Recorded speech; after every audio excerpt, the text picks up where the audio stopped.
अपने महान और सामर्थी परमेश्वर के वचन से आज हम देखेंगे लूका की पुस्तक 10 अध्याय उसका 30 पद से। यीशु ने उत्तर दिया, एक मनुष्य यरूशलेम से यरीहो को जा रहा था कि डाकुओं ने घेर कर उसके कपड़े उतार लिए और मार पीट कर उसे अधमरा छोड़कर चले गए। परंतु एक सामरी यात्री वहां आ निकला और उसे देखकर तरस खाया।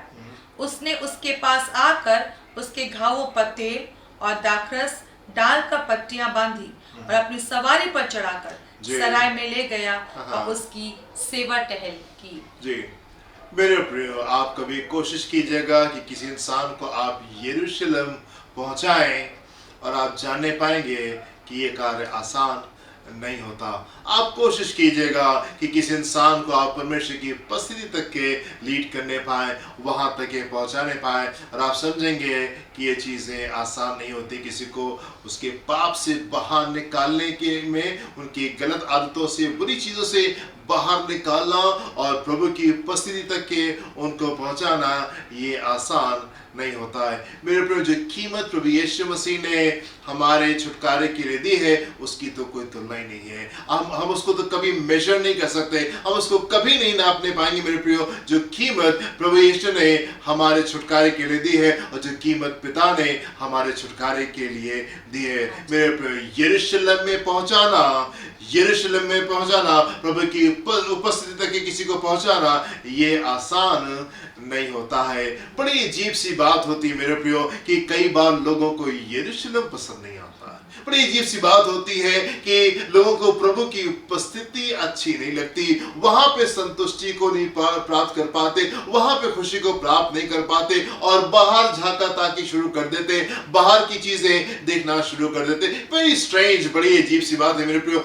यरूशलेम संतुष्ट नहीं कर पा रहा है, प्रभु की उपस्थिति जो है वो संतुष्ट नहीं कर पा रही। मेरे प्रियो, परमेश्वर के लोगों का अनुभव तो कुछ फर्क होता है, दाऊद का अनुभव तो कुछ फर्क है। और दाऊद कुछ यूं कहता है, मैं खुश हुआ जब वो मुझसे कहने लगे, आओ हम खुदा के घर पर चले। मेरे प्रियो, परमेश्वर के लोगों का अनुभव तो फर्क होता है। वो खुश होते हैं जब परमेश्वर की बात होती है, वो खुश होते हैं जब परमेश्वर की उपस्थिति की बात होती है, आराधना की बात होती है, प्रार्थना की बात होती है, वचन की बातें होती है, वो परमेश्वर के लोगों को खुशी दिलाती हैं। कि मेरे प्रियो, दाऊद कहने लगा कि परमेश्वर की उपस्थिति में तो आनंद की भरपूरी है और इसके दाहिने हाथ पे सुख सर्वदा बना रहता है। परमेश्वर के लोगों का अनुभव तो ये है कि हमको उसकी उपस्थिति में आनंद की भरपूरी मिलती है। पर कई बार लोग प्रभु की उपस्थिति से बोर हो जाते हैं, कई बार प्रभु की उपस्थिति लोगों को सेटिस्फाई नहीं कर पाती, संतुष्ट नहीं कर पाती और लोग इधर उधर देखना शुरू कर देते हैं। मेरे प्रियो, मैं आपसे कहना चाहता हूं,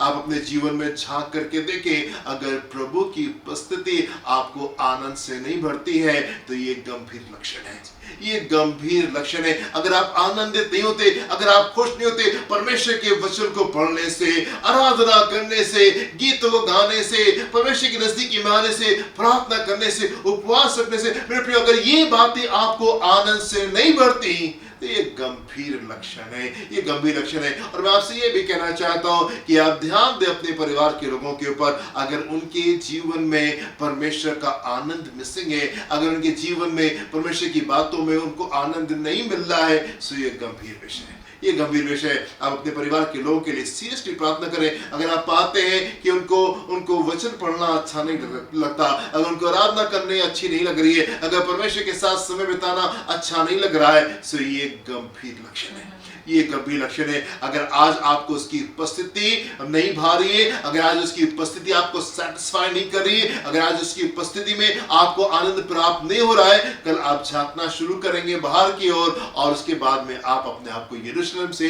एक दिन बाहर पाएंगे। जिन चीजों के ऊपर आज आप मनन कर रहे हैं, कल आप उन चीजों में अपने आप को पाएंगे। अगर आपको प्रभु की उपस्थिति भा नहीं रही है, मेरे प्रियो, आप बाहर झांकना शुरू करेंगे और दूसरे दिन आप अपने आप को यरूशलेम से बाहर पाएंगे, आप यरूशलेम से बाहर पाएंगे। पर यरूशलेम से बाहर निकलना बड़ी गंभीर बात है। यरूशलेम से बाहर निकलना बड़ी गंभीर बात है। जब तक कि यरूशलेम में है, प्रभु की उपस्थिति में, सुरक्षा के बाड़े में है, और दुष्ट वहां पे प्रवेश नहीं कर सकता, दुष्ट वहां पे एंटर नहीं कर सकता। जब ये जन यरूशलेम से बाहर गया, तब ये लूटा गया, और तब ये मारा गया, और तब ये अधमुआ किया गया। यरूशलेम में जो है वो चोर नहीं आ सकते थे, यरूशलेम के अंदर लुटेरे नहीं आ सकते। पर यरूशलेम के बाहर जैसे आप मूव करेंगे, जैसे आप बाहर निकलेंगे, मेरे प्रिय, बड़ी गंभीर बात होती है। और वो ये कि लुटेरे पकड़ लेते हैं, लुटेरे पकड़ लेते हैं, वो मारते हैं, अधमा कर देते हैं, घात कर देते हैं। जो कुछ हमारे पास में होता है वो सब लूट करके ले जाते हैं, वो सब लूट करके ले जाते हैं। मेरे प्रिय, अगर प्रभु की उपस्थिति आपको भा नहीं रही है, तो ये गंभीर बात है, ये गंभीर बात है। और मेरे प्रियो, चाहे कुछ भी हो, कोशिश करें, मेहनत करें, प्रभु की उपस्थिति में आप आनंद को ढूंढें, प्रभु की उपस्थिति में आप संतुष्टि को ढूंढें। बाहर मत निकले, बाहर चीजें गंभीर हो जाएंगी, बाहर चीजें गंभीर हो जाएंगी, दुष्ट पकड़ लेगा, एंड दिक्कत जो है वो बढ़ सकती है। और मेरे प्रिय, इस कहानी में एक बड़ी खूबसूरत बात है, और वो ये कि उस रास्ते से एक नेक सामरी आता है, और नेक सामरी उसको उठाता है और उसके ऊपर दया करता है। वर्स नंबर 33 में क्या लिखा हुआ है? परंतु एक सामरी यात्री वहां आ निकला, उसे देखकर तरस खाया।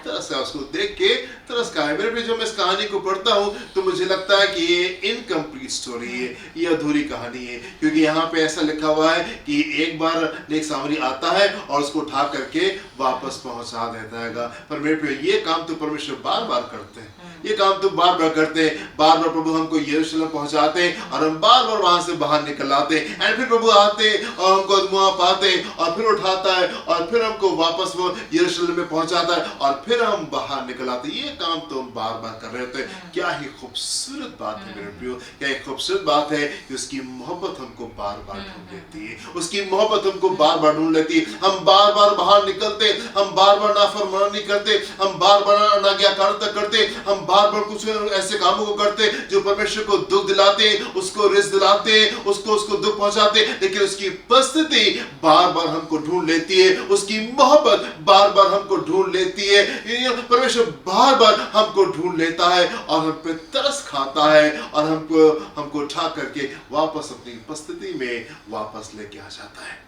मेरे प्रिय, परमेश्वर की मोहब्बत तो बहुत खूबसूरत है, वो बार बार हमको ढूंढ लेती है, और बार बार उसकी उपस्थिति में हमको वापस पहुंचा देती है। पर मेरे प्रिय, क्या ही जरूरी बात है कि हम भी मोहब्बत का बदला मोहब्बत से देने पाए, और परमेश्वर से प्रेम करने पाए, परमेश्वर से प्रेम करने पाए और होने पाए। मेरे प्रियो, कि उसकी उपस्थिति आपको संतुष्ट करने कर दे, उसकी उपस्थिति में आप खुशी को प्राप्त करने पाए। मेरे प्रियो, यरूशलेम पहुंचा दिए गए हैं, यरूशलेम में खुश रहे, यरूशलेम में आनंदित रहे, वहीं पर खुश रहे, उसकी उपस्थिति में आनंदित रहे, उसकी उपस्थिति में मगन रहे।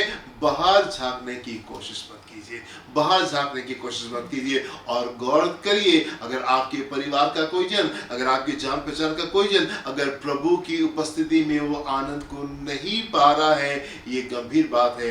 आप उसके लिए प्रार्थना करें, आप उसके लिए प्रार्थना करें, ताकि प्रभु की उपस्थिति में वो वापस लौटने पाए। प्रभु आपको आशीष दे। अपनी आंखों को बंद करेंगे और प्रार्थना करेंगे। महान पिता परमेश्वर, हम आपके सम्मुख यीशु के नाम से आते हैं और प्रार्थना करना चाहते हैं कि हमारे लोगों पर, हम सब पर जो आपकी ओर से अनुग्रह किया गया है, अनुग्रह हुआ है, हम सब उसमें बने रहें। आपने जबकि हमको अपनी उपस्थिति में बुला लिया है, निकटता में आने दिया है, हम आपके निकट रहें। बार बार दूर जाने की जो कोशिशें हैं, बार बार दूर जाने की जो इच्छा है, यहाँ वहाँ जो चीज़ों को देखना है, वो यीशु के नाम से दूर होने पाए, ताकि आपकी ओर से वो भलाइयाँ, वो सुख, वो आनंद, वो कृपा, वो भलाई हमारे जीवन में निरंतर बनी रहे। सहायता करें प्रभु कि लगातार हम सब आपकी उपस्थिति में बने रहें। प्रार्थना को हम यीशु के नाम से मांगते हैं, आमीन। आमीन, आमीन, आमीन। प्रभु आपको आशीष दे। God bless you। जय मसीह। जय मसीह की।